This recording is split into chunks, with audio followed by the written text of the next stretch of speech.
Muito boa noite a todos. É com prazer que começamos a sétima edição do Arbitalks, uma parceria da Câmara Ciesp-Fiesp com a PUC de São Paulo e o apoio da ABARB.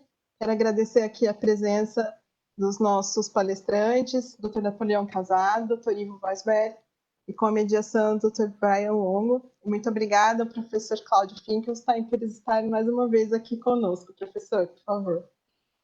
É uma alegria, Lília, muito obrigado. Agradeço a Fiesp por estar nos hospedando no seu Face e logo em seguida no seu YouTube, também no site da Fiesp. E é um prazer e uma honra a gente poder contar com mais um debate em altíssimo nível.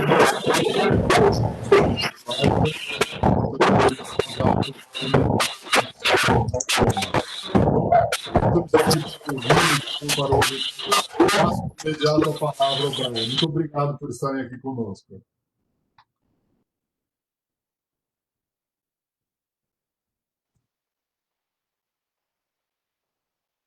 Eu confesso que eu não ouvi a mensagem do professor Cláudio. Teve uma interferência. Pode repetir, por favor? Teve uma interferência. Desculpa.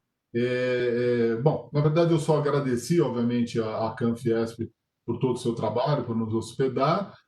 Deixei claro que estamos orgulhosos e ansiosos por ouvir esse debate entre o professor Ivo e o professor Napoleão. Agradeci ao Brian por fazer essa mediação e passei a palavra. Mais uma vez, perdoe pelo pequeno erro técnico. Grande abraço. Imagina, eu peço desculpa pelo silêncio constrangedor que se seguiu. Eu demorei um pouco para avisar do problema técnico. Mas agradeço pelo convite para mediar. Acho que o debate vai ser muito rico hoje. E um tema que é um tema que é recorrente, né? A questão das custas e do acesso à solução arbitral para as partes que têm as demandas que casariam bem, né? Que seriam bem solucionadas no ambiente arbitral, mas que enfrentam aí algumas dificuldades para utilizar desse mecanismo de solução de disputas.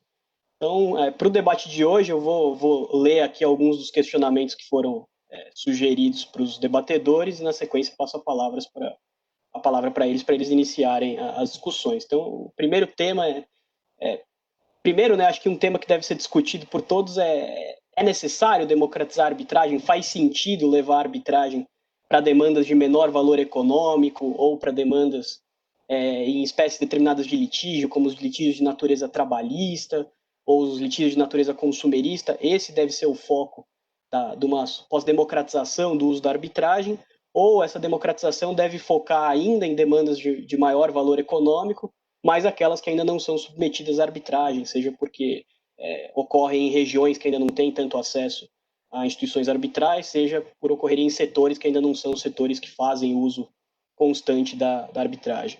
Então, passo a palavra aos senhores para iniciar o debate.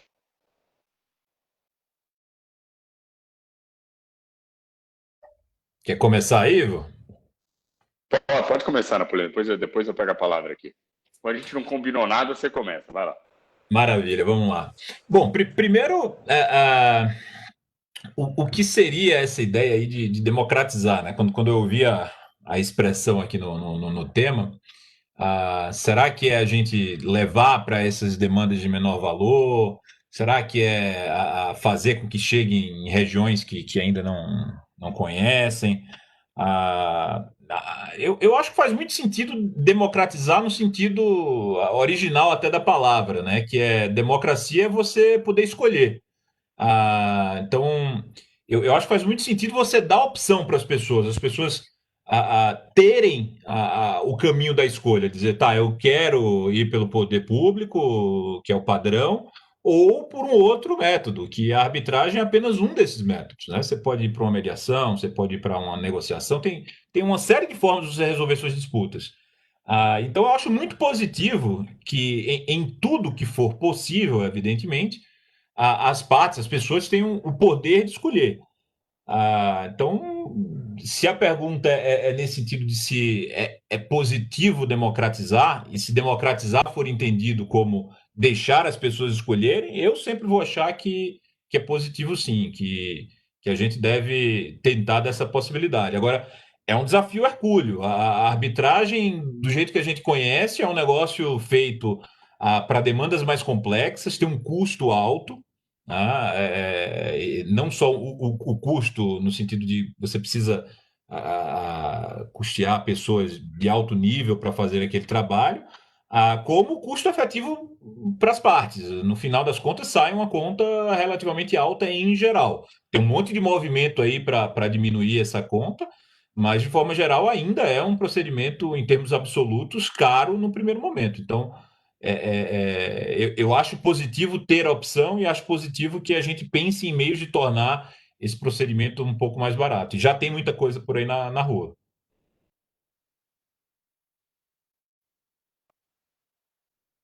Bom, vamos lá, gente, agora. Bom, obrigado aqui, boa noite. Agradecer também aí a CMA pelo convite, o Cláudio, o Brian e tal, e, obviamente, comentar o Napoleão aí, fazia tempo que eu não via. Então, é um prazer estar aqui.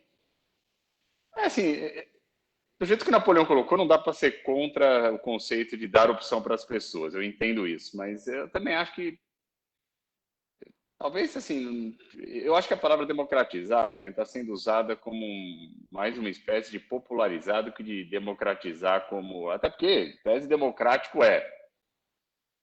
se tiver um custo proibitivo, não quer dizer que não é democrático, quer dizer que talvez não caiba no custo do litígio a arbitragem. E aí eu acho que, assim, tem que ver efetivamente que, de novo, se isso pode ser um fim em si mesmo, né? A gente sabe que, para dar uma, sei lá, fazer uma metáfora aqui, vamos democratizar a utilização de roupa de esqui, gente. Não adianta democratizar a utilização de roupa de esqui. O cara, para esquiar, tem que pagar passagem, tem que passar uma semana num lugar que tem neve, né? Então, quem vai comprar roupa de esqui é quem vai esquiar. Não adianta ter como fim em si mesmo. Falar, então vamos democratizar esquiar. Fala, calma aí. Tem um custo mínimo para ir esquiar, sei lá onde, entendeu? Eu sei que é uma metáfora meio grotesca, mas às vezes as coisas têm um limite de onde elas podem ser feitas. A gente vai discutir em detalhes nessa uma hora aqui que poderia ser feito, porque no fundo democratizar, no sentido que o Napoleão usou, é baixar custo, mais do que qualquer coisa. E a gente vai discutir, eu sei que você vai provocar a gente sobre uma série de possíveis mecanismos para baixar custo, mas eu acho que a sua primeira pergunta é inteligente, porque eu não sei se você deve ter esse objetivo de popularizar o negócio, que talvez não seja popular. Você nunca vai conseguir equilibrar o julgamento pelo poder público, que tem lá um juiz, que é um cara formado, um cara que passou no concurso, e que recebe um X vindo da arrecadação estatal para julgar 1 ou 5 mil causas. Tanto faz, ele está pago para julgar as causas que chegarem até ele, né? Contra uma questão que você tem que pagar alguém para julgar a sua causa. Dificilmente esses custos assim, eu não sei qual vai ser a matemática para que esses custos sejam parecidos, né? Um você paga em imposto, taxa, o que quer que seja que financie o Estado e o Judiciário, já paga, todo mundo paga e aí é socializado. E o outro é basicamente o seu custo para o seu litígio. Então, assim, talvez não seja uma questão de um objetivo em si. Óbvio que tudo que puder dar opção, como diz Napoleão, é bem-vindo, mas talvez não seja o objetivo em si. E aí, dando uma opinião pessoal ainda nessa sua primeira questão, Brian, eu acho que é o seguinte, quando você tem uma solução arbitral, você tem a mesma solução que o judiciário, você tem uma definição do litígio.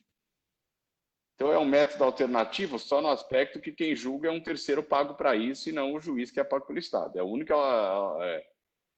questão de alternativismo, não sei se essa palavra existe. O que realmente é uma alternativa à solução da disputa é a mediação e a conciliação. Então, se eu fosse o agente que faz a política pública, vamos considerar assim, eu tentaria dar acesso. Aí sim é uma democratização, uma popularização eficiente, tecnicamente correta da mediação ou da conciliação, e aí sim tirar a litigiosidade da questão, mais do que gastar política pública, vamos dizer assim, para popularizar ou democratizar a questão. Eu não estou dizendo que não é útil, estou dizendo que eu não acho que seja um fim em si mesmo. Eu acho que a mediação e a conciliação talvez fossem um fim mais nobre para ser popularizado como alternativa à solução do conflito do que propriamente adesão arbitral, né? de novo, sem ser contra que se tente achar um jeito, mas eu não acho que o fim em si mesmo seja tão óbvio assim. Eu acho que a gente vai discutir para frente, mas talvez não seja. Perfeito. Deixa eu fazer um comentário à posição que o Napoleão trouxe. Tem uma frase, o Napoleão gosta muito dela, já ouvi falar em algumas palestras. Eu não lembro quem é o autor da frase, mas que diz que a arbitragem está aberta a todos, né? Assim como o Hotel Ritz em Nova York, né? Basta você ter dinheiro para se hospedar lá, mas eles não segregam na entrada se você pode ou não pode se hospedar. Se você conseguir pagar o ingresso. A opção está lá, né? Exato. Está sempre disponível para quem quiser, né? De eu também me esqueço o nome dele, mas é um lord inglês que fez isso aí. Mas é isso. Mas eu concordo com o Ivo que a mediação é o caminho mais fácil de se popularizar, de se democratizar. Mas mesmo nisso a gente tem uma dificuldade enorme. Você pega, por exemplo, o CNJ criou um monte de aqueles CEJUs, que se eu não me engano, que eram centros, né, para fazer isso e tal. E na realidade se passou um monte de tempo dando cursos, Brasil afora, pularam cursos por aí, gente recebendo certificado de mediador e tudo mais. E boa parte deles, claro que a gente tem mediadores fantásticos aí nesse meio, nunca dá para fazer qualquer generalização, mas boa parte deles, quando vão ali para a prestação de serviço, continuam fazendo aquela velha conciliação que o judiciário sempre disponibilizou, que é sentar, perguntar, tem acordo, não tem, e reduzir a termo aquilo ali. Então, acho que o grande desafio é você tornar a mediação mesmo, aquela de tirar o conflito da cabeça das pessoas, dedicar tempo para entender o conflito, pensar onde que está o conflito e não se está numa parte mais psicológica, se é dinheiro que está importando mais, o que está em jogo. Fazer toda essa análise, que é algo demorado e também custoso, e a gente volta para o problema do custo, fazer isso também popularizar. É um desafio também não tão simples como pode parecer, mas bem concordo em gênero, número e grau. Aí. Não, mas o que você falou agora, Napoleão, está 100% certo. Quer dizer, não é fácil quando a gente fala, talvez, democratizar a mediação. Tal. Mesmo a conciliação bem feita, né? Porque perguntar querem conciliar, isso não demanda grande expertise. Mas meu ponto é, né, para você ver, talvez, de novo, quando o judiciário, às vezes mesmo, o Estado, né, mesmo no caminho certo, e agora o CNJ acabou de dar decisões de incentivo, e alguns projetos de lei, como a lei de falência, traz a participação dos CEJUs, e tal, etc. Mas mesmo assim, se não adianta, você falou, né, no fundo, educação, né, educação no sentido técnico aqui, não no sentido pedagógico e tal. Não adianta você ter incentivar a política pública correta, vamos dizer, no caso, a mediação, falar, vai ter CEJUs, que você pode ir lá. No caso da lei de falência, até de forma muito bem intencionada, falar, vai ter até o stay period dentro desse período de CEJUs, que tal. Se você não tiver o profissional bem treinado, né, para fazer isso. E aí, não sei, pensando aqui, será que o profissional bem treinado é esse sistema que a gente tem do cara que se inscreve meio assistência judiciária, esse tipo de coisa, né? Não comparando, mas meio parecido. Tipo, aí recebe por processo e tal, ou se talvez o judiciário devesse ter juízes mediadores, o cara que também teve que passar no concurso para receber um salário, para ter estabilidade, mas ele tem que entregar a mediação como o juiz tem que entregar a decisão. Talvez ele tenha tirado no modelo certo, na objetivo certo, no modelo errado. Nem sei quanto isso custaria, se é mais caro ou mais barato do ponto de vista de orçamento, mas talvez fosse o único jeito de você ter um cara que efetivamente, ele não é cadastrado, mas ele é treinado efetivamente para fazer isso. Mas concordo, quer dizer, a dificuldade mesmo na mediação não simplifica a tarefa, ela continua hercúlea, como você colocou. Uhum. E aí, voltando um pouquinho aqui na ideia de popularizar, eu acho que a gente tem que buscar também espalhar para algumas regiões que não tem isso aí muito claro, com tanta intensidade. Aí eu digo da minha região de origem mesmo, no Nordeste, sou paraibano, e lá rarissimamente a gente tem procedimentos arbitrais nascidos lá, resolvidos por pessoas de lá. Né? Você vai ter um ou outro nascido por lá, mas normalmente resolvido aqui em São Paulo.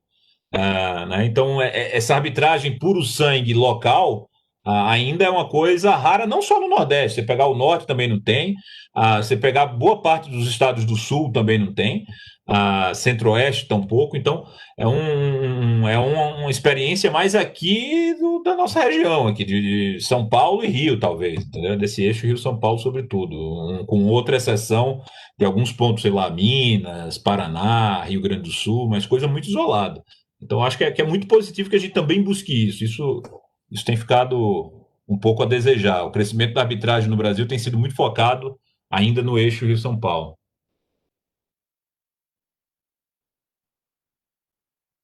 Mas isso é outra coisa difícil de passar, né, cara? Porque eu vejo várias câmeras serem criadas, tanto localmente, aí eu advogo caso de RJ no Brasil inteiro, e até sou árbitro de lista, como você deve ser também de alguns estados, que o pessoal seja da organização empresarial ou da OAB convida. Mas às vezes é difícil a câmera local, no sentido de pegar, no sentido de popularizar, porque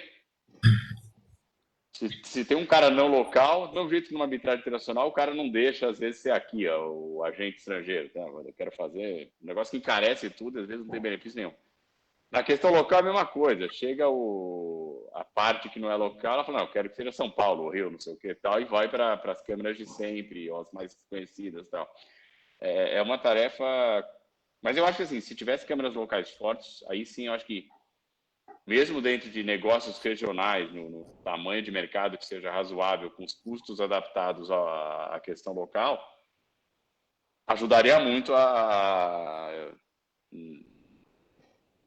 dar um sprint aí no maior acesso à arbitragem, esses pontos que você colocou. Agora, eu não sei qual é a receita para fazer isso, porque eu vejo várias câmeras criadas e as arbitragens continuam, de um certo perfil, pelo menos, continuam aqui. De novo, você falou talvez Minas, São Paulo, Rio, mais que os estados. Rio Grande do Sul tem alguma coisa também. Então, realmente, eu já parei para pensar algumas vezes, eu não sei qual que é o sistema que faz com que isso vá para frente. Eu concordo com a dificuldade. Eu acho que a sede ser nesses lugares, eu acho que já é um bom passo, tá? Não necessariamente os hábitos, que vai cair nesse problema que você falou. Às vezes o cara não quer o tráfico de influência ali, que uma parte pode ter nos hábitos locais e tudo mais, que é o mesmo problema que eles enfrentam já no judiciário. Que eu tive a oportunidade de ser apontado há uns 15 dias como árbitro único num caso em Manaus, tá? E lá eles adotaram um sistema muito interessante de fazer. Primeiro, que a demanda não é tão grande assim, então árbitro único é mandatório para demandas menores, que é um passo que mundialmente está sendo dado, né? De você ir pelo caminho de arbitragem expedita, árbitro único para causas menores. E aí você cai no problema de como indicar o árbitro, que é mais ou menos o que você estava falando aí, Ivo. E lá eles adotaram o seguinte esquema: eles submetem 7 nomes para cada parte, tá? Todos da lista deles lá, tal. E cada parte tem direito a dar 3 blocos, bloquear 3 nomes de forma completamente sem qualquer justificativa. Se você tiver mais justificativa, os 7 estão conflitados, aí você pode informar lá que não dá nenhum dos 7, mas você tem 3 bloqueios completamente independentes de qualquer motivo, tá? Não quero o Ivo porque não gosto dele. Ele não tem nada concreto contra ele, mas porque ele usa fone de ouvido na live, sei lá, qualquer motivo que venha na cabeça. E aí a outra parte tem esse mesmo direito. E se pede para que eles ranqueiem os 4 que sobraram na ordem de preferência deles. Qual que eu quero primeiro, qual que eu quero segundo, terceiro e quarto. E aí eles depois, o presidente da Câmara mistura as 2 listas e faz um rankingzinho. E aquele que está mais bem ranqueado é que vai ser aprovado. Então, necessariamente, você precisa ter um ok, mesmo que indireto, né? Mesmo que no esquema de opt-out ali, dos 2 lados. Então, de certa forma, valida a participação. Não é uma coisa como normalmente é feita do presidente fazer uma indicação com base no feeling pessoal dele ali do caso, que dá mais exatamente esse tipo de coisa paroquial que está exatamente se buscando evitar quando você vai buscar regionalizar. Então, acho que essa é uma solução que me pareceu inteligente E eu estou agora funcionando como árbitro único num caso em Manaus, que é uma região que eu não tenho qualquer atuação profissional por lá, não tenho nenhuma ligação com ninguém de lá. Então, isso para mim é um dos modelos que, para mim, eu acho que tende a acontecer com mais frequência nos próximos anos. A solução, de certa forma, oficializaram o sistema informal que muitos painéis usam para Sim, para chegar no presidente. Democratizar a escolha do presidente, mas acho que para chegar no presidente mesmo. Não sabia que alguma Câmara estava fazendo isso oficialmente. É uma solução inteligente aí para a questão, que eu acho que é a questão também que a gente pode falar, já que a gente está falando de tentar diminuir custo para democratizar, que é a questão do árbitro único, né? Porque na prática a gente, assim, pelo menos o que eu vejo no meu dia a dia, seja como árbitro, nos casos que eu atuei, seja como advogado, que muitos contratos, independente do tamanho do contrato, né? Que você já pretende discutir se tem ou não que ter arbitragem, mas além da primeira discussão se valeria ou não por arbitragem naquele tipo de contrato, ainda tem uma arbitragem com 3 árbitros. Quer dizer, não dá para ser barato o negócio que você quer pagar 3 negros para julgar, em vez de usar o juiz togado, que já está pago pelo Estado, todos que você vai usar durante os anos de litígio. Então, realmente, assim, talvez esse sistema aí que você falou que usaram nessa Câmara local lá em Manaus, pudesse começar a desatar um nó, que eu acho que a questão não é nem a escolha em si, né? Mas desata o nó de você ter um pouco mais de confiança em eventualmente colocar uma arbitragem de árbitro único para uma questão maior, para uma questão lateral de um contrato longo. E aí você poupa o custo já, porque você diminui, sei lá, 2/3 do custo do principal custo, né? E obviamente que os custos também tendem a ser menores. Talvez seja realmente uma solução inteligente, porque assim, se você quer ter alguma chance de baixar custo e tornar razoavelmente para contratos menores a coisa viável, você tem que sair da arbitragem no painel de 3 árbitros para ir para uma arbitragem de árbitro único. Não tem a menor dúvida, porque senão é impossível. Assim. Não precisa ser muito... a prova que é impossível é o problema que nós estamos discutindo aqui, né? Assim, você não tem esse grande espectro e, quem aqui já não fez uma arbitragem? Eu fiz já como árbitro, que você olha a causa e fala, gente, como é que isso está acontecendo, né? Como é que tem 3 caras para julgar aqui, um negócio que no final vai dar isso, só o dinheiro que está se gastando para pagar os árbitros. Sim. Né? Assim, muito frequente. Eu acho que, assim, a arbitragem de árbitro único, assim, é o único caminho junto a outros elementos, e aí o mecanismo que você citou é um jeito de dar um incentivo a essa arbitragem com um árbitro só, para que você consiga, pelo menos parcialmente, chegar numa redução de custo que torne a arbitragem mais acessível para contratos menores. Né? Eu nunca tive experiência com árbitro único, nem como advogado, nem como árbitro, honestamente, mas evidentemente você tem que ter a tranquilidade de ter sua decisão tomada por uma pessoa só, mas é um jeito, na minha opinião, não vejo outro jeito.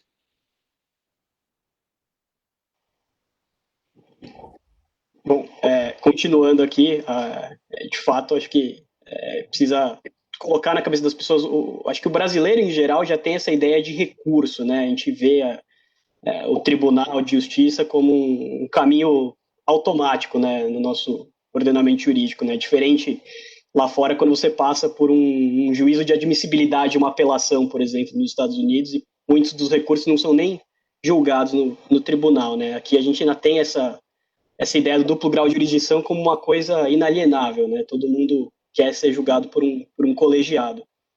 Mas, seguindo a ideia do árbitro único, eu listei aqui algumas outras medidas que poderão, talvez, reduzir custos. Eu queria que vocês comentassem um pouco sobre elas. Então, eu vou trazer 3 para essa primeira rodada de debates.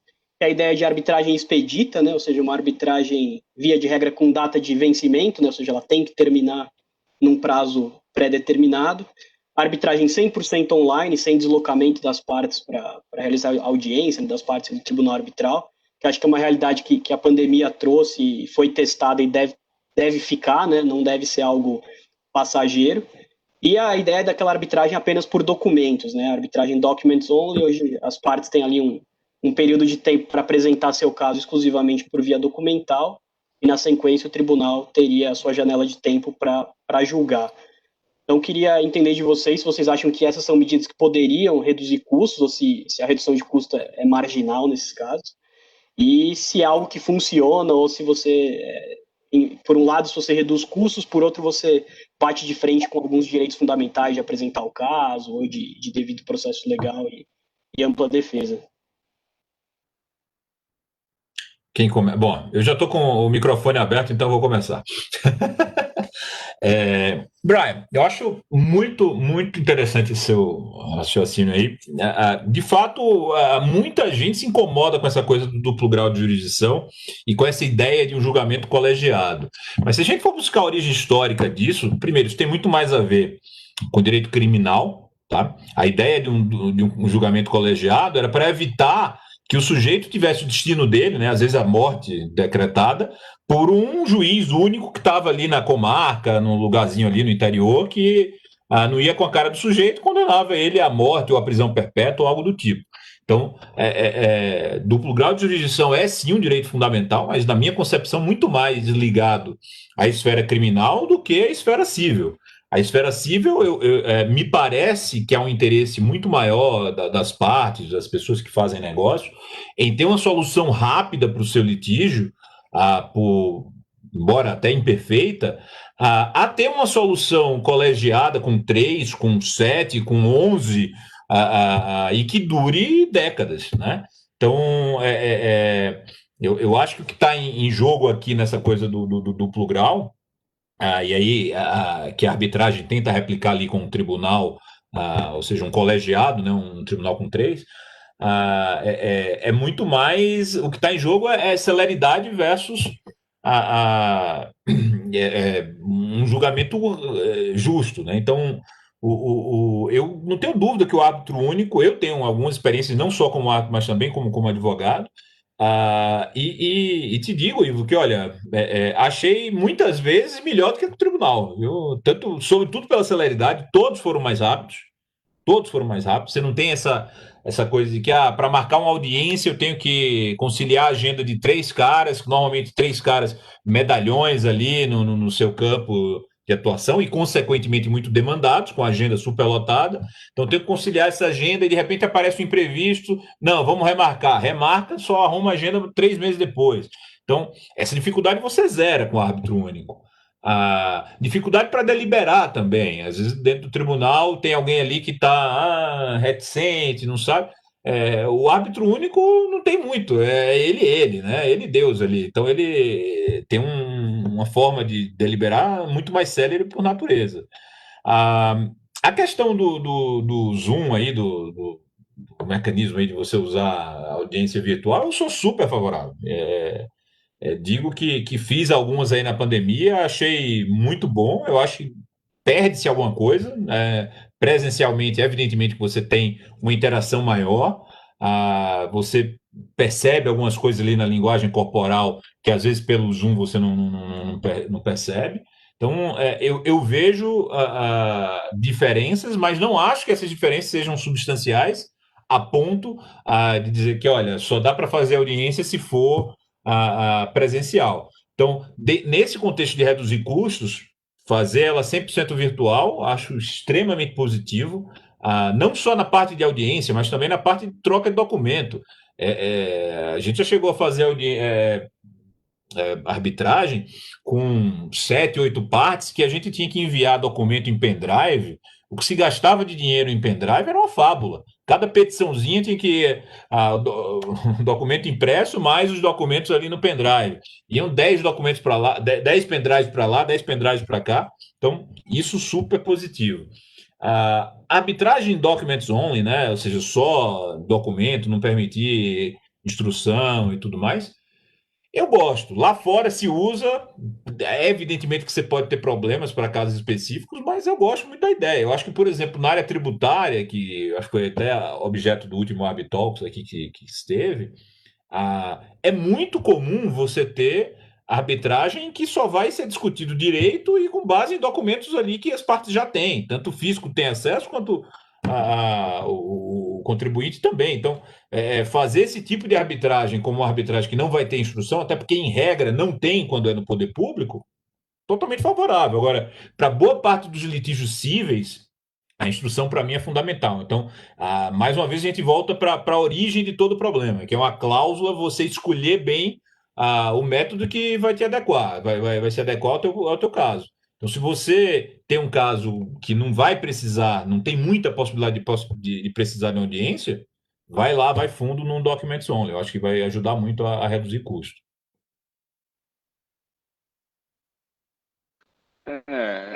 Vamos lá. Bom, em relação ao árbitro único, acho que eu já tinha comentado antes da Napoleão, acho que obviamente seria um jeito de baixar custo e eu acho que o principal problema é a nomeação, o sistema aí de Manaus que o Napoleão nos trouxe aqui, meio que a formalização do informal resolveria o problema. Eu acho que até daria um incentivo a essa solução, porque o principal problema é, poxa, se eu vou deixar o presidente da Câmara escolher o árbitro, eu deixo o Tribunal de Justiça escolher o juiz. É a mesma coisa, o juiz é vara especializado, tem lá 3, 4 juízes, eu sei quem são, inclusive com menos risco de uma coisa imprevista, né? Então, talvez o que precisa para difundir um pouco é realmente fazer a escolha de um jeito menos arbitrário. Sem perdão do trocadilho da palavra, evidentemente foi sem querer, né? Das outras coisas que você falou, Brian, eu acho que o negócio do online, eu sou super a favor, estou fazendo todas as audiências como árbitro, como advogado online, fiz uma de 5 dias agora em agosto, outra de 3, como árbitro, para mim como árbitro foi ótimo, não prejudicou em nada a formação da minha opinião, não achei que, não senti falta como formação probatória da questão da presença física e tal. Embora você possa falar, pô, a leitura corporal e tal, mas acho que pelo menos para mim foi tudo ok. E acho que eu fiz como advogado, acho que eu senti mais falta como advogado que como árbitro. Mas eu acho que ela em si não é um elemento relevante no abaixar o custo. Não vai ser mais barato porque é político.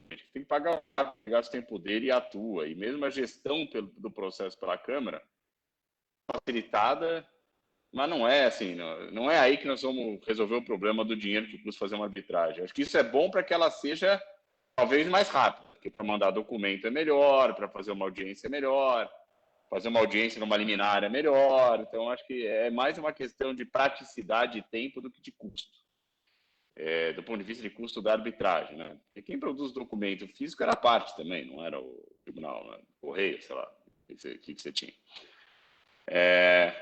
Quanto às outras duas alternativas, eu acho que as duas são boas, né?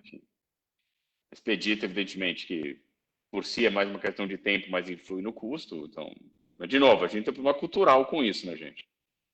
E a Documents Only seria ótimo, gente, mas de novo, vamos tampar o sol com a peneira. Nós temos um problema cultural no Brasil, é o país dos recursos, e na arbitragem não tem recurso, mas é o país da prova também, quer dizer.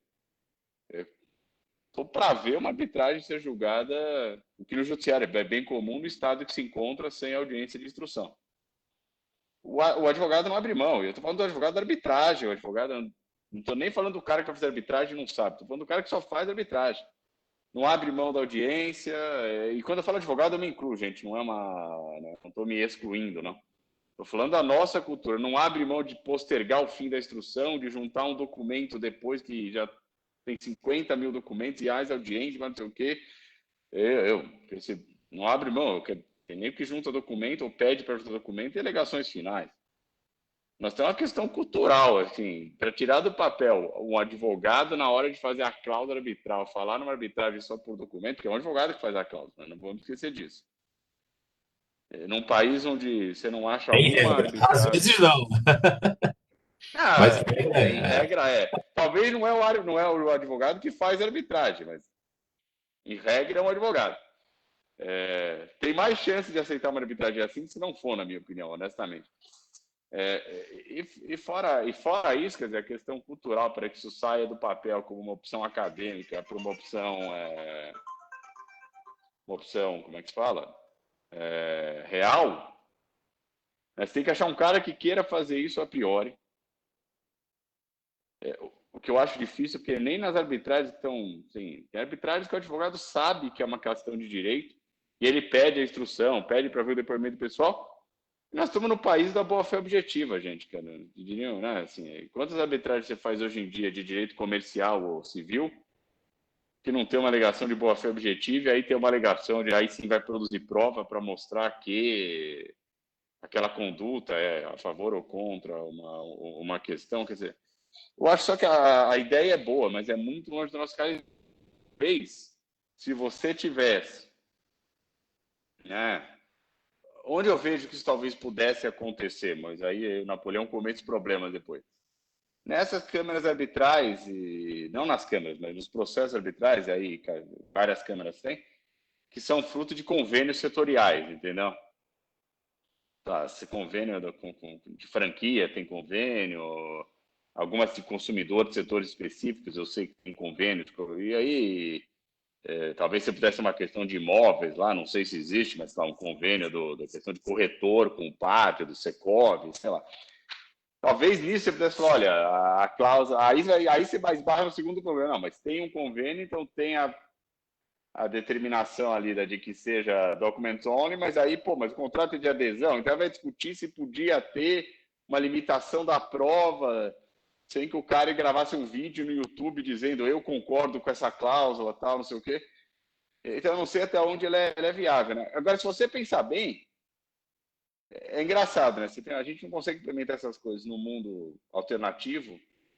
Enquanto isso, você tem lá no CPC de 2015 a previsão do negócio jurídico processual, né, que poderia, na minha opinião, tá, gente? Eu sei que agora é controverso, poderia abrir mão do recurso, porque o recurso é uma medida processual facultativa, e o artigo 190 diz que as partes podem definir sobre esse tipo de questão. Você poderia fazer no judiciário um negócio mais rápido, só com documento, sem audiência, fazer um calendário processual até sem recurso, na minha opinião, porque não há nenhum, é facultativo, recorre quem quer, você pode abrir mão de recorrer. E ninguém faz também. Você vê como é uma questão cultural. O judiciário, o Código de Processo Civil abriu a possibilidade de você ter essas soluções aqui, que aí, na questão do judiciário, seria menos sobre custo e mais sobre tempo. E de novo, assim, eu ainda não fiz, pode ser até que meu escritório tenha feito, mas eu, como advogado na parte contenciosa, não fiz um negócio jurídico processual ainda. Sentar contra a gente, vamos falar para o juiz aqui que vai ter só produção de prova documental, ou que vai ter só audiência, ou que não vai ter audiência, ou que desistimos dos embargos de declaração, sei lá do que a gente desiste. Não tem, porque o advogado brasileiro é culturalmente ligado a entuchar documento, entuchar pedido de prova, como é de recorrer de tudo. Deixa eu botar um pouquinho de pimenta nessa questão aí, ligado mais para a arbitragem. Lá fora, e aqui eu já ouvi falar, ainda não vi nenhuma cláusula dessa na vida prática. O pessoal já está falando, Ivo, de não só renunciar, por exemplo, produção probatória, mas também de renunciar anulatória. Que é outro negócio que traz normalmente um custo e um trabalho enorme. Quando o sujeito está nessa onda de procrastinar ao máximo, uma das coisas que ele lança a mão é de uma anulatória ali sem qualquer fundamento. Será que eu poderia, a priori, antes de saber como vai ser o procedimento, renunciar ao direito de anular aquilo lá? Pergunta difícil de responder, né? Assim, falando aqui não como acadêmico, mas como prática, você confiaria numa cláusula dessa? Não, o cara vai entrar na cláusula e falar assim, olha, é uma nulidade não prescreve, a nulidade pode estar ligada a um ato ilícito, como é que eu vou abrir mão? Então, quer dizer, assim, a não ser que tivesse escrito com todas as palavras na lei, depois de passar por uma ação direta de inconstitucionalidade no Supremo e dizer que, é válido e tal, assim, é óbvio que é antipático você ter assinado uma cláusula dessa e entrar com a anulatória. E se eu sou juiz e falar, gente, já optou por arbitragem, renunciou ao negócio, agora vem entrar, caneta nele. É o que eu faria. Mas talvez por isso que eu não sou juiz, né? Porque os caras devem ser menos rancorosos que eu. Mas se de repente o sujeito lá tem a prova de que o árbitro recebeu uma graninha de uma das partes ali para. Esse tipo de nulidade não tem. Nunca vão dizer que é legal abrir mão isso. Porque isso aí é uma fraude, né? Para ter o mínimo, né? Questão penal. Então você teria que dividir a anulatória com base em questões penais, entre aspas, com base em. Acho muito difícil, Napoleão. Honestamente, cara. Agora, em homenagem ao judiciário de novo, minha experiência é que eles dão muita guarida, muito suporte às decisões arbitrais. E isso é um elogio do ponto de vista sistêmico. Óbvio, quando eles dão suporte e eu sou o autor do relatório, eu fico puto, mas sistemicamente eles dão, assim, o judiciário não vai de pegar qualquer pelo em ovo e anular a sentença arbitral, entendeu? Até porque, se fosse assim, viraria segundo grau de jurisdição, né? Então, nesse aspecto, acho que isso ajuda muito a arbitragem a ter ido para frente, não ter tantas anulações judiciais. Óbvio que tem, mas não não conheço a estatística, mas eu acho que não é um número absurdo, né? A regra é não anular. A regra é não anular, sem sombra de dúvida. A gente recebeu uma participação da audiência, o Dr. Vitor Monteiro pergunta o seguinte: como o objetivo da arbitragem é ter aquela decisão feita sob medida, né, tailor-made decision, não faz sentido que ela tenha mesmo um custo compatível com esse objetivo? A gente volta um pouco àquela ideia original de é um objetivo viável ou adequado a gente buscar uma democratização, ou melhor, né, qual é o limite dessa democratização, né? Até que tamanho é algo que cabe dentro da arbitragem, até que tamanho de valor econômico, de pressão econômica do litígio, ele já realmente está fora da arbitragem, não faz sentido a gente tentar fazer o triângulo caber no quadrado, né?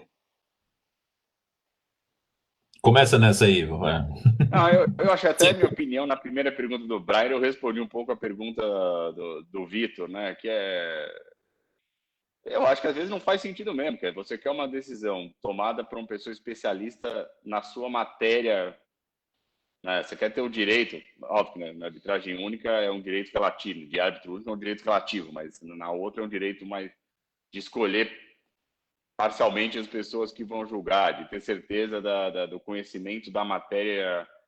Isso custa, gente. É o que eu falei, nunca vai ter uma modalidade eficiente tecnicamente de dar arbitragem ao mesmo custo que dá o judiciário, onde o custo do sistema está diluído na sociedade como um todo e não na sua causa.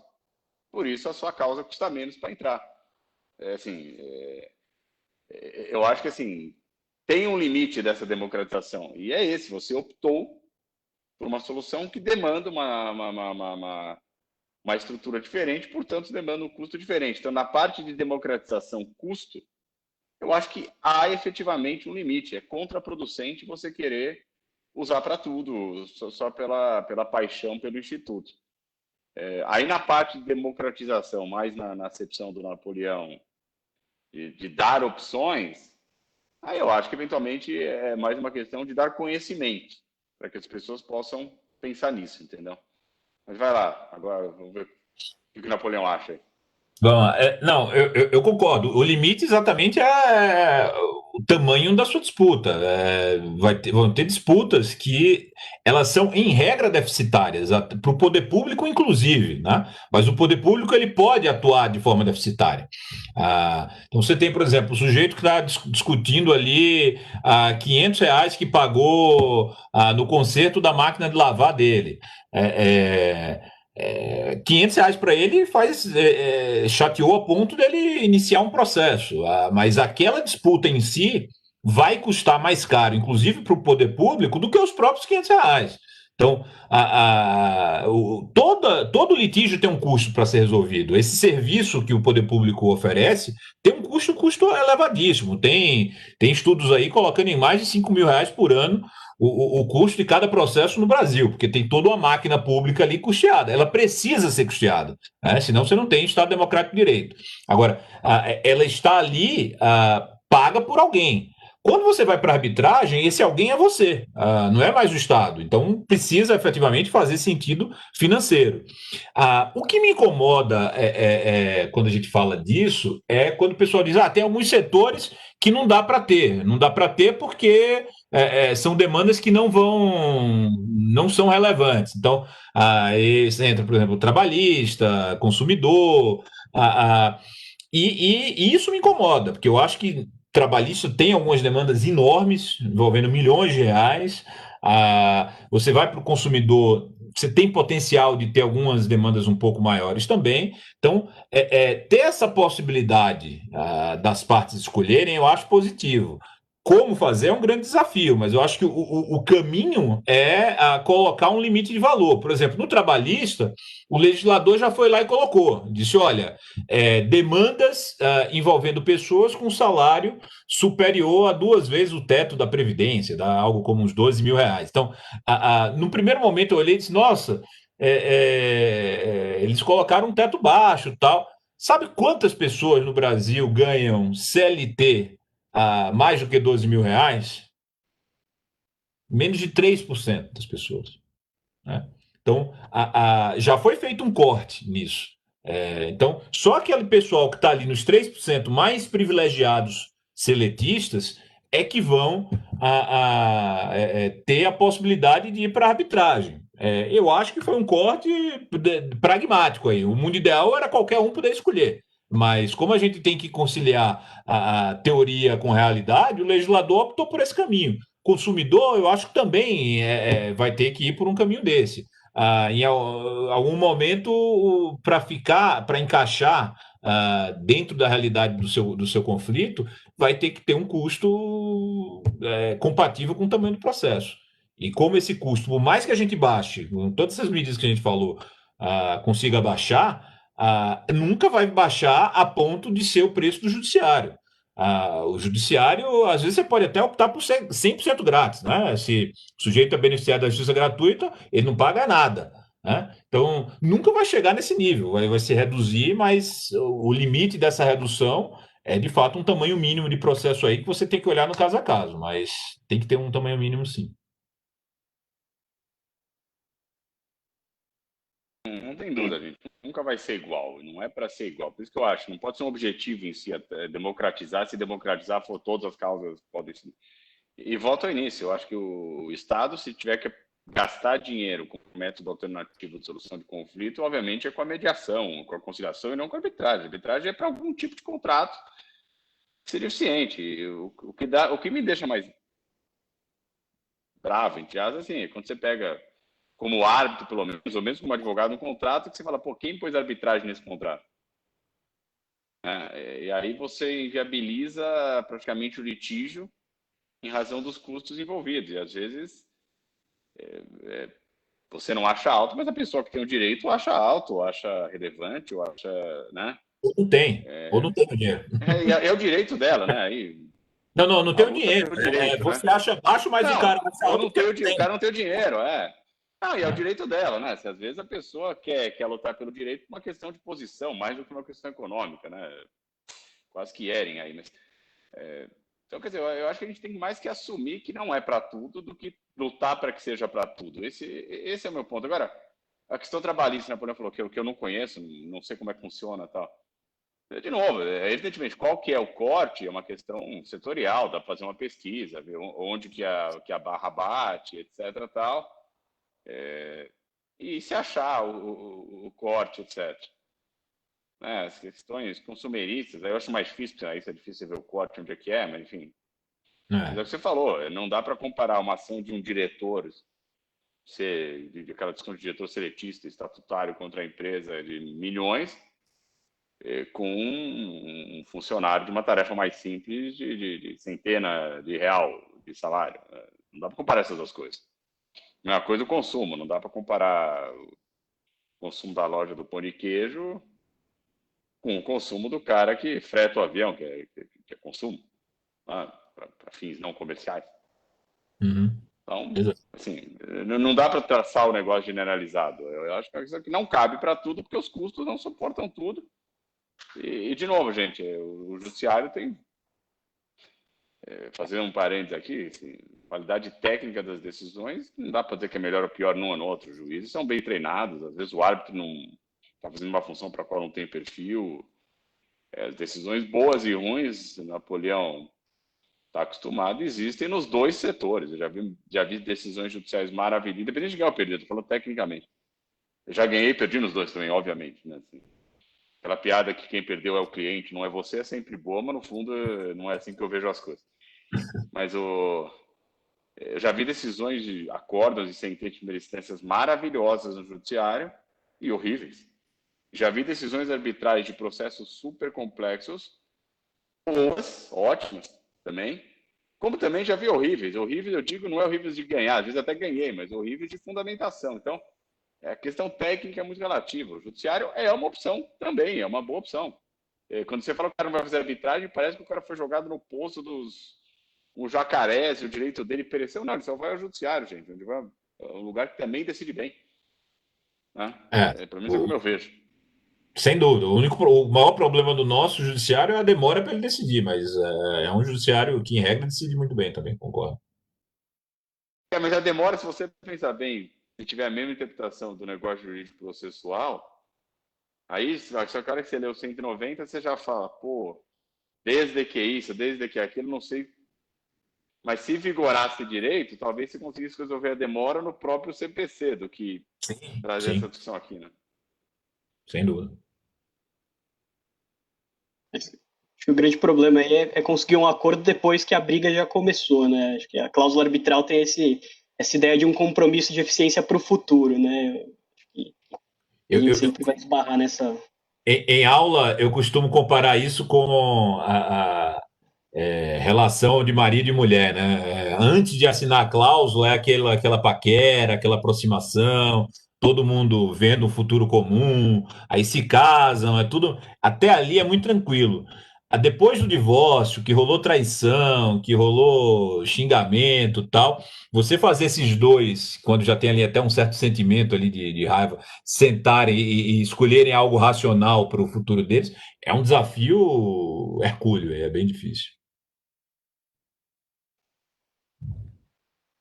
Bom, acho que a gente tem algum tempo para propor alguma outras ideias aqui de redução de custos. E algo que eu pensei aqui, né, fazendo algumas ideias de redução de custos, faria sentido estabelecer algum tier, por assim dizer, algumas regras de listas de árbitros diferenciadas. Então, ter, para aqueles casos mais complexos, de maior valor econômico, efetivamente, aquela lista de árbitros principais, pessoas com 10 ou mais anos de experiência no setor específico, mas ter alguma lista preparada com profissionais um pouco mais jovens ou especializados, mas com especialização de não tanto tempo, digamos assim, 5 anos de experiência no setor elétrico, no setor de construção, por exemplo, e que topassem cobrar honorários menores. Você acha que isso é viável para o mercado ou é algo que fica muito bonito numa tese, numa dissertação, mas que na prática ninguém ia gostar de estar na lista que cobra menos, ou todo mundo ia escolher a lista que cobra menos, independente de entender as vantagens e os méritos de quem já pode cobrar mais? Como vocês veriam uma solução nesse sentido? Cara, eu gosto da ideia, mas é como um experimento social, né? Você tem que ver como é que ia ser na prática. Você trouxe aí bons pontos. Será que o pessoal ia escolher o que cobra menos, ou será que ia ter até um preconceito de dizer, pô, se esse aqui está cobrando menos, deve ser ruim, né? Eu gosto da ideia, eu acho que inclusive é uma forma de fomentar essa geração nova. A geração nova às vezes demora muito tempo para chegar a ser árbitro efetivamente, e não é à toa, porque para você decidir o destino dos outros, eu acho que no mínimo você deveria ter um pouco mais de experiência, de anos ali para ver o que é razoável. Ah, eu acho que é positivo que se demore algum tempo para se chegar a essa posição de árbitro, especialmente um árbitro que decide em definitivo, né? Você no judiciário, você tem essa figura do juiz muito jovem que passou no concurso, mas raramente ele vai dar a palavra final sobre aquilo ali, porque vai ter um recurso para um colegiado que vai ter um pouco mais de experiência. Então, a experiência é muito positiva. Eu gosto na teoria aí, mas eu vejo um monte de dificuldade prática, porque eu vejo muitas partes realmente reticentes de colocar seu destino nas mãos de pessoas inexperientes, né? Então, parece algo que na teoria é bonito, mas na prática vai ser bem complicado.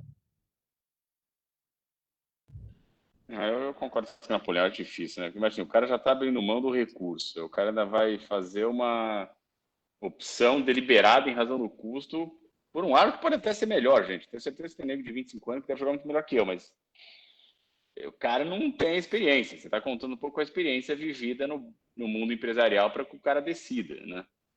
E tem um terceiro problema ainda nessa ideia para sair do academicismo para o mundo real, que é o seguinte: a maioria das câmaras não tem lista com nomes fechados, né? E que as que tinham pararam de ter, a não ser eventualmente o presidente e tal. Então, como é que você vai obrigar a ser da lista?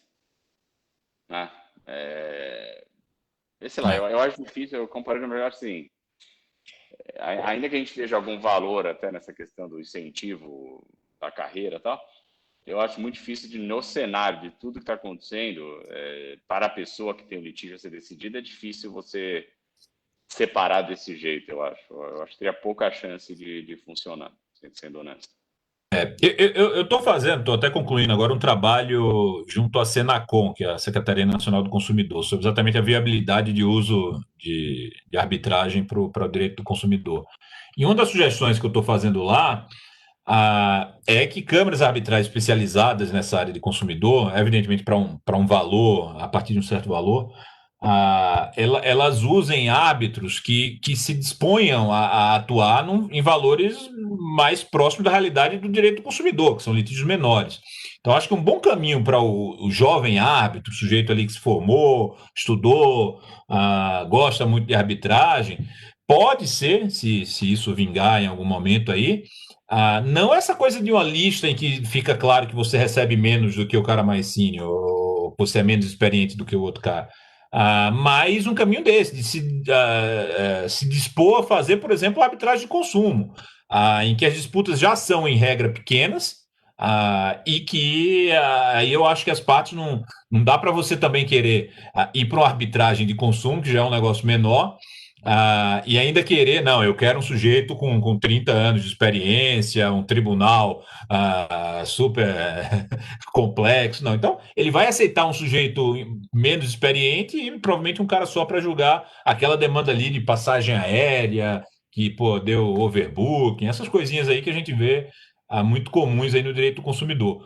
E que aí vão dar experiência para esse jovem árbitro de, por exemplo, escrever sentença, que é um exercício super complicado e que normalmente o pessoal da arbitragem, a boa parte dos árbitros, não tem essa experiência. O cara tem muita experiência de redigir petição, quem é advogado. O sujeito que fosse lá engenheiro sabe fazer cálculo para as construções dele, mas não tem até uma primeira experiência como árbitro a ideia de como fazer e redigir uma sentença.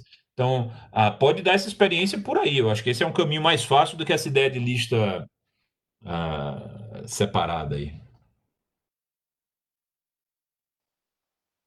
Concordo. Eu acho que é algo que pode ser pensado, né? Tem algumas câmaras, por exemplo, que tem aquela ideia dos árbitros credenciados para ser árbitro de emergência, né? O cara já se dispõe antecipadamente a decidir como árbitro de emergência, que tem ali um teto de honorários um pouco mais contido e um prazo menor, né? Acho que poderia funcionar, né? Se a Câmara estabelecesse uma regra de pequeno valor, né? Ou de small claims, e estabelecesse vamos dizer, um convênio, mas uma lista de credenciados. Olha, para essas disputas, por exemplo, não vai ser em base horária, você não vai receber por hora.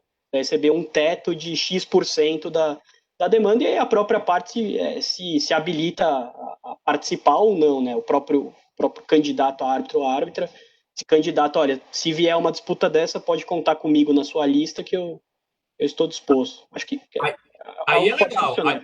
Aí eu acho que pode funcionar, mas eu acho que isso não precisava ser publicizado. Não precisa você colocar no site lá dizendo, olha, para demanda pequena, eu só vou colocar um pessoal aqui, né? Eu acho que a própria Câmara pode fazer esse esforço interno, na sua própria lista, ou nas pessoas que eles conhecem, que você está disposto a fazer small claims? De vez em quando tem umas coisinhas aqui menores.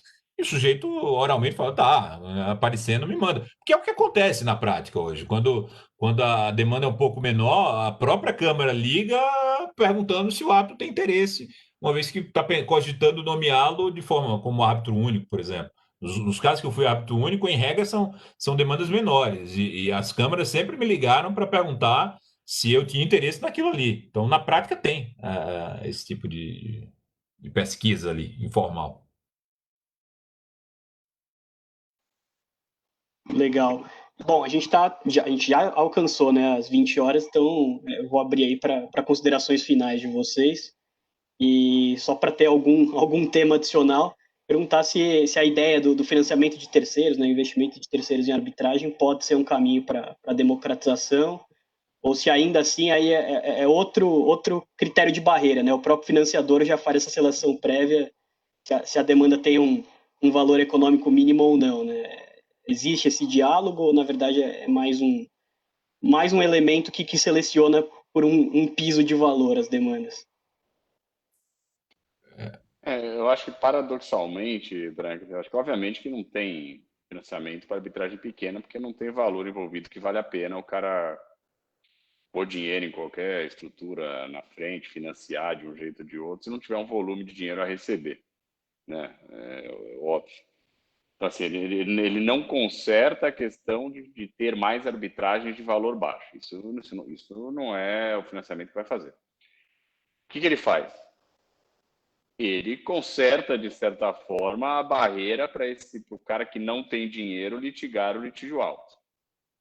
Então, de certa forma, ele ajuda a arbitragem a acontecer. Quer dizer, poxa, eu não quero gastar 300, 500, 200 mil reais mínimos aí de custo para ter um litígio. Então, vai lá, o cara me financia e o litígio que não aconteceria, porque o cara ou não tem ou não quer gastar, acontece. Então, aí eu acho que é uma democratização diferente, não é uma democratização do valor da ação, mas é um jeito de transpor a barreira de um custo alto que não ia ocorrer por ser a barreira, e esse cara e o financiador vamos dizer assim, é o amuleto aí que permite que essa arbitragem aconteça. Então, acho que ele é um elemento não de democratização do ponto de vista de ações menores, mas de acesso a uma arbitragem que está prevista num contrato que alguém não tem dinheiro ou não quer fazer. É um elemento importante, né? Talvez não naquela acepção que a gente vinha falando.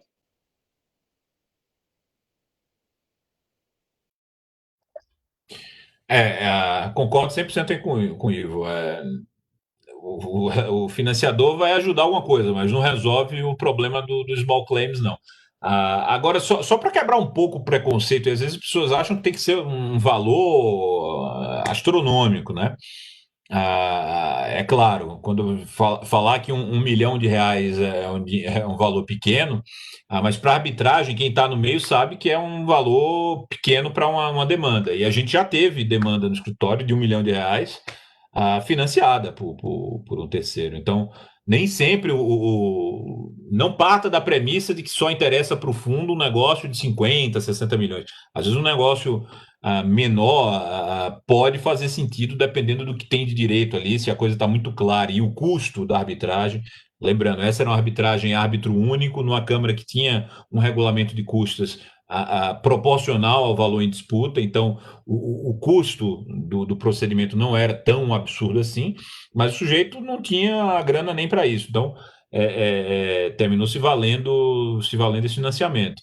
Então nem sempre não está escrito em pedra que um negócio, sei lá, de menos de 5 milhões, por exemplo, pode não interessar um fundo, não. Mas, em regra, vai ter que ter um valor ali. Esse valor só não é tão alto como muitas pessoas às vezes podem achar. Mas já está nas considerações finais, Brian? Tô na Já está agenda nas de considerações vocês. finais ou era só responder a pergunta aí do financiamento? Não, se você quiser seguir para as considerações finais, fica aberto o tempo a você. A gente está batendo 20 horas aí, então agora a agenda é de vocês. Vamos respeitar o tempo aí de todo mundo que se dispôs a nos assistir. Bom, gente, para mim a mensagem geral é isso. Eu acho que é muito bom que tenha a opção, que não se tenha preconceito com relação à área, sabe? Dizer, não, nesses setores aqui a gente não deve ir porque isso vai manchar o instituto. Eu sou muito contrário a esse tipo de pensamento. Então, a arbitragem no direito do consumidor eu vejo como uma possibilidade para litígios maiores. A arbitragem no direito do trabalho também vejo como uma possibilidade, também para litígios maiores. Para mim, e eu inclusive já fiz essa comparação em outros eventos, para mim é muito parecido com música. A arbitragem é só o método. Então, se você voltasse lá no século XIX, tinha todo um movimento dizendo que música clássica não podia sair das grandes salas de concerto e tudo mais, e que quando alguém ousava mexer na música e tocar aquilo ali de forma diferente, aquilo era uma heresia, aquele sujeito tinha que ser queimado na fogueira e tudo mais. Se a humanidade tivesse seguido isso, a gente não ia ter jazz, não ia ter samba, não ia ter forró, não ia ter um monte de coisa maravilhosa que a música mostrou ao longo do século XX. Então, eu acho que a arbitragem não é um método exclusivo dessas áreas onde a gente está hoje utilizando com mais frequência. Ela cabe sim em outras áreas, nesse sentido de popularizá-la, de democratizá-la, de colocar como opção para esses setores, eu acho que é muito positivo, mas sempre com a barreira que é uma barreira prática, que é você precisa pagar por isso. E isso tem um custo e isso precisa caber naquela demanda. Isso aí nunca vai ter como superar e sempre a gente vai ter que olhar numa análise caso a caso.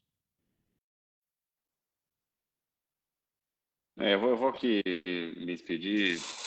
Acho que você fala, a gente passou por todos os pontos. Acho que não dá para ter essa democratização para o Brasil como um fim em si mesmo. A arbitragem é boa para algumas coisas, não é boa para outras. Depende do perfil da ação, depende do valor envolvido, depende da matéria. Sendo muito honesto, se eu fosse um cara reclamante, um autor de uma ação de consumidor, talvez eu preferisse estar no judiciário mesmo, né? Assim, são lugares que julgam isso todo dia e com um viés protetivo que eu não sei se a arbitragem teria. Mas meu ponto é o seguinte, eu acho que assim, não vejo que você não deve ter preconceito com o setor, não é para ser para tudo, gente, é fato. Às vezes tem como objetivo, tudo vai ser arbitragem. Não vai, é para coisas que caiba, você tem uma pertinência financeira, uma pertinência de matéria, uma pertinência de especialização, para que tenha arbitragem. Então, assim, acho que a gente tem que torcer para...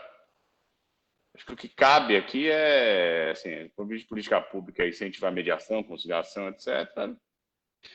As arbitragens, eu acho que tem que ser popularizada, não nessa acepção, tem que ser conhecidas para que as pessoas, quando contratem, saibam se vale a pena ou não pôr no seu contrato uma cláusula arbitral.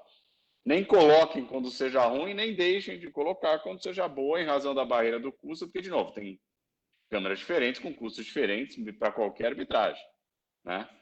Então, basta a pessoa entender. E é isso. Agora, de novo, aqui agradecer a CMA, né?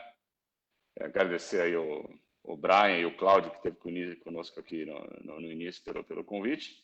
E que foi uma honra aqui encontrar o Napoleão, ainda que virtualmente de novo, e conversar com ele um pouquinho, sempre muito agradável. É isso. Obrigado, Brian. Também agradeço muito aí a CMA, a PUC, o Brian e o Cláudio. E foi sensacional. Fazia tempo que a gente não se via, mas parece que foi ontem, viu, Will? Muito bom sempre te ver. Obrigado, gente. Um abraço. Boa noite. Bom, a todos que nos acompanharam, eu agradeço pela audiência. Convido a todos para que voltem aqui na segunda-feira que vem, no mesmo horário, às 7 horas, no Facebook da CMA, pois teremos outro debate. Já marque aí na agenda como compromisso recorrente, porque o Arbitox acho que veio para ficar. E na segunda-feira que vem teremos outro debate com outros debatedores, trazendo essa discussão mais leve e não por isso menos importante e menos aprofundada sobre esses temas da arbitragem. Agradeço a todos e me despeço aqui também agradecendo a CMA e ao Cláudio pelo convite. Boa noite a todos.